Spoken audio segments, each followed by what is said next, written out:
Nakahanda na si Padrino mga kalapatids. Gusto nang lumipad. Eto, lipad na Padrino.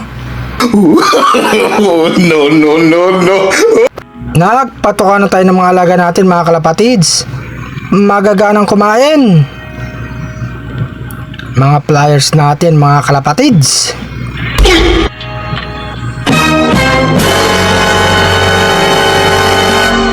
Pinakain ko na nga si Dalubasa mga kalapatids. Eto naman mga stock birds natin, nagwawala na mga kalapatids, mga gutom na. Naglagay tayo dito sa taas ng pagkain. Hindi makakain sa baba ang magandang ibon. Eto nga, inagawa na naman. Andito na naman siya mga kalapatids, mukhang agawa naman. Ni maestro. Pinakain ko na nga yung mga stock birds natin mga kalapatids, ayan. Tapos dito sa baba magaganang kumain yung magpares mga kalapatids. Iba nang kumakain sa taas mga kalapatids, yung magkapatid na. Eto nga mga kalapatids, si Padrino ang pangwala yung ibon.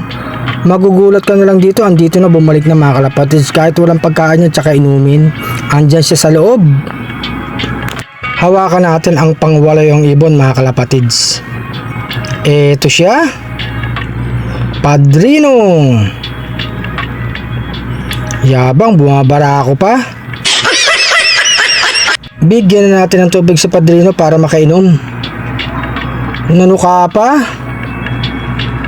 Pagod sa liparan ang pangwala yung ibon. Ayan, maganong uminom mga kalapatids. Bigyan natin ng pagkain. Huwag ka nang manuka, kumain ka na dyan.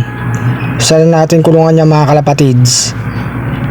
Kumakain na si Padrino. Eto nga mga kalapatids, nag-aantay na yung magandang ibon. Gusto nang uminom.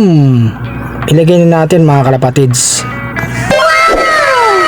Ayan, nag-aagawan na naman silang uminom. Huwag kayo mag-away-away ha. Uminom lang kayo dyan. Plain water mga kalapatids. Nakakain na nga ibang ibon natin mga kalapatids. Eto si Predator, iinom na yan mga kalapatids. Inom ka na, huwag ka na mahiya.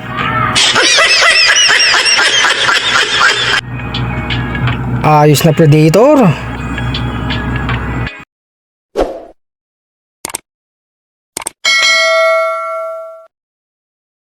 Sa taas kumakain pa yung isang ibon, mukhang gutom pa mga kalapatids. Nagpapahinga ng ibang ibon natin.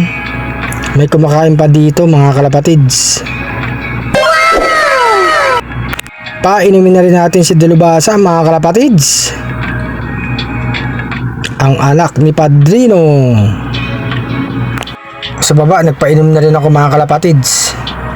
Yung isang inakay nila, malapit na natin ihiwalay sa kanila mga kalapatids dahil may dalawang itlog na sila. Kondisyong mga ibon mga kalapatids. Lahing Stichelbout mga kalapatids. Ito nga si RC Stichelbout, ang matibay na ibon natin mga kalapatids. Nakadulo Santa Ana, Cagayan, finisher.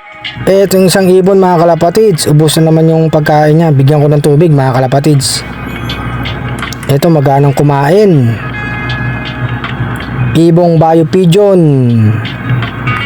Si Black, bigyan na natin ng tubig mga kalapatids.